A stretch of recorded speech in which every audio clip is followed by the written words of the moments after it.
how we come to the very easy and my favorite portion, the pons.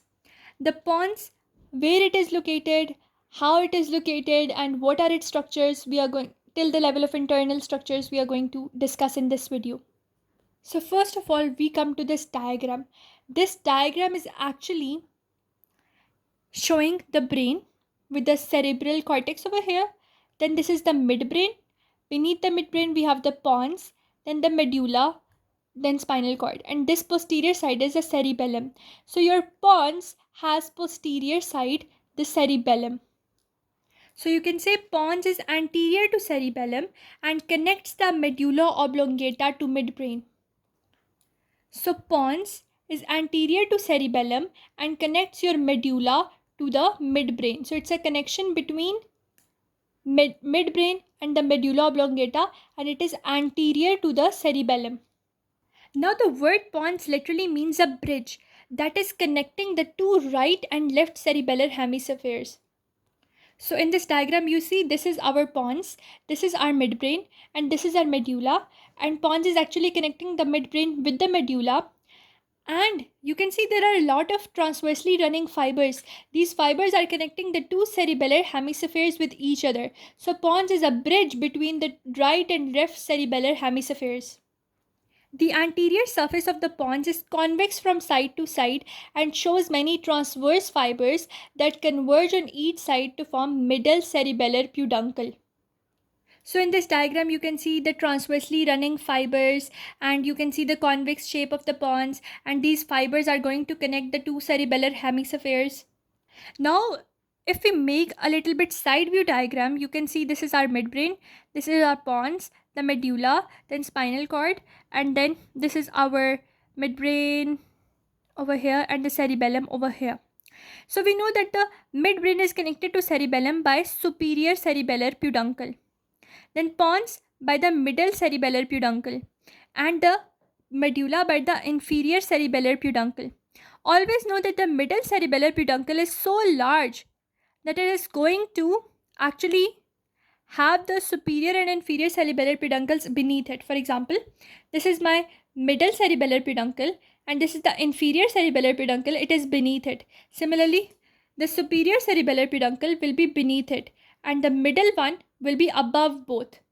This is superior cerebellar peduncle, the inferior cerebellar peduncle, and the middle cerebellar peduncle. And here will be the, or you can say here will be the cerebellum. So that is how it forms the middle cerebellar peduncle. And a shallow groove in the midline of the pons is known as the basilar groove. You can see there, this is a groove in the pons midline. This is known as the basilar groove. And in this groove, there will be basilar artery which will be launched. Now on the anterolateral surface of the pons, the trigeminal nerve emerges on each side, which has a motor and a sensory root. So you know, this was our pons, this was our midbrain, this was our medulla, and this is the anterior but the lateral side of the pons, and on this side you can see there are two roots of the trigeminal nerve. The medial root is the motor root and you can see it is small, whereas the lateral root is the sensory root and this is large.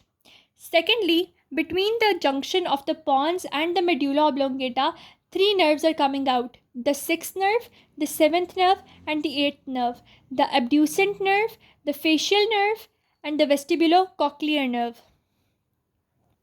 So you can say in the groove between the pons and the medulla, you know, from the medial to lateral side, we have the abducens, the sixth cranial nerve, facial, that is seventh, and vestibulocochlear, that is the eighth nerve. Now to give you an idea, we'll make the system again. That is our pons, this is our medulla, midbrain, eventually, and you can see over here. So now what happens? The anterior surface of the pons is visible and it connects our two cerebellar peduncles, cerebellar hemispheres. But the posterior surface is concealed. So what we see over here is that, you know, you have a spinal cord and in the central gray matter you have a central canal. And this central canal, when it reaches to the level of the medulla and the pons, it becomes the fourth ventricle, like this. And it when becomes it goes into the midbrain, it becomes cerebral aqueduct. So this region is the fourth ventricle actually. And due to this fourth ventricle, what will happen? A rhomboid fossa will be formed posteriorly. Now, one thing that we need to know is that the posterior surface of the pons is actually concealed by the cerebellum. And when we'll remove the cerebellum, what we will see? We'll see this rhomboid type of fossa on the posterior side. So here you can see posterior surface is hidden from the view by cerebellum. It forms the upper half of the floor of the fourth ventricle. So this is the fourth ventricle, and fourth ventricle has this roof region and this floor region. So this is the upper half of the floor, this is the lower half of the floor. So upper half of the floor is formed by the pons. So pons forms the upper half of the floor of fourth ventricle and is triangular in shape. The posterior surface is limited by superior cerebellar peduncle and is divided into symmetrical half by median sulcus. So this is our midbrain, this is our pons region, and this is our medulla region. And due to that, rhomboid fossa was formed because of that fourth ventricle. Now they are saying that it is limited by a median sulcus which runs medially. Now lateral to the sulcus is an elongated elevation which is known as medial eminence. Just lateral to the sulcus, you can see there are two elevations, these ball-like elevations. They are medial eminence. Both of them, they are medial eminence. And this medial eminence is bounded laterally by a sulcus which is known as the sulcus limitans. So here you can see this is the sulcus limitans, but let me show you. So if this was your rhomboid area, and it had a groove that was running, that was the median sulcus. This was the groove which was running, which was the median sulcus. And on both the sides of the sulcus, there was an eminence, which was the medial eminence.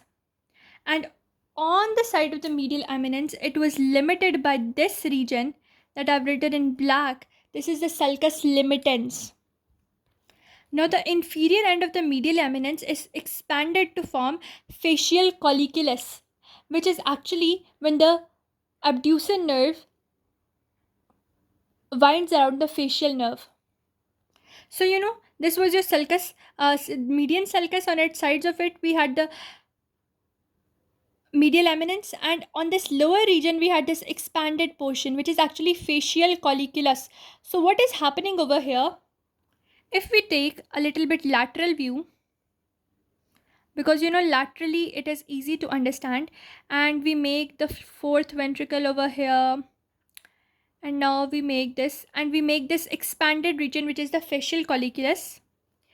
Now what is happening? The groove between the pons and the medulla was launching different arteries which were the 6th, the 7th and 8th.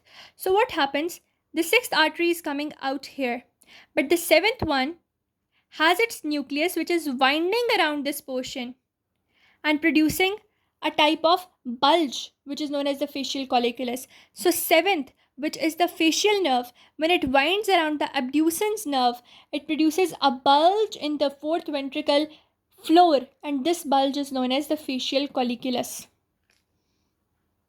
So now this bulge is produced when the facial nerve actually winds around the floor of the fourth ventricle around the abducens or the 6th cranial nerve. So this facial nerve is actually winding on the posterior side about the nucleus of the abducens nerve and producing that facial colliculus posteriorly. Now the floor of the superior portion of sulcus limitans is bluish grey in color and is known as substantia ferruginea. So I told you this was the median sulcus, this was the medial eminence, and on this side we had the sulcus limitans, and on the superior side of the sulcus limitans we had this a little bit darker region, and when we see its labeling we come to know that it is known as the substantia ferruginea. It is bluish grey in color, and ferrugine, it comes from the name because iron is having the name ferrugine, Fe. It is a deeply pigmented region of the nerve cells, And lateral to the sulcus limitans is the area vestibuli produced by vestibular nucleus. So this was our sixth nerve, the abducens nerve. The seventh facial nerve is actually winding around and producing that posterior bulge that was the facial colliculus. Now this is the vestibular nerve, and this is also going to produce something, and that is known as vestibular area. So this was median sulcus, this was medial eminence, this was sulcus limitans, and between this region or lateral to the sulcus limitans, we have this a little bit groovy area. This is known as the vestibular area. And why is this produced? Due to the nucleus of the vestibular nerve. So if we look at it, you can see this is your pons, this is your medulla, and this is your sixth nerve, and this is now your eighth nerve, which is the vestibular nerve. And due to this vestibular nerve, there is a posterior bulge which is produced, which is the vestibular area. And now due to the facial nerve curving around the abducens nerve, we produce a posterior area which is known as the facial colliculus. So we get to know that these locations of the facial colliculus and the vestibular area, they actually tell us about the nucleus vestibular and nucleus facial location. That is from where these the facial nerve and the vestibular nerve are arising. Now we come to the internal structure of the pons, and pons is having two structures. One is tegmentum, one is the basilar part. Let me explain that to you. So this was our diagram that we made. This was our midbrain, this was our pons, the medulla, this was the cerebellum, and I told you that the pons is connected to the cerebellum via the middle cerebellar peduncle. Now this region, the anterior region, it is actually the base of the pons or the basal region, and everything that is posterior to it, it will be known as the tegmentum. Understood? And in the basilar regions, there will be a lot of the nuclei which will be known as the pontine nuclei. Now if we look at the transverse section, we can see this was our basilar portion with the pontine nuclei. This basilar portion with the pontine nuclei. Then on the sides we had the middle cerebellar peduncle, and on the posterior side this region is known as the tegmentum. So basilar region is in the front with the pontine nuclei, the posterior region is the tegmentum, and on its sides, on both the sides we have the middle cerebellar peduncles. Now what is this crossing over that is actually happening in between? Let me explain that to you. Now the thing that you need to know, if we make our midbrain like this, our pons like this, our medulla like this, and the spinal cord like this, what will happen over here? That in the pons, at this level, that is the junction between the pons and the medulla, we had this nucleus which is the vestibular nucleus, and a little bit lateral to it we had the cochlear nucleus. Now they are receiving the sensations from the ear. That is the cochlear and the vestibular regions of ear. They are giving their sensation to these nuclei, etc.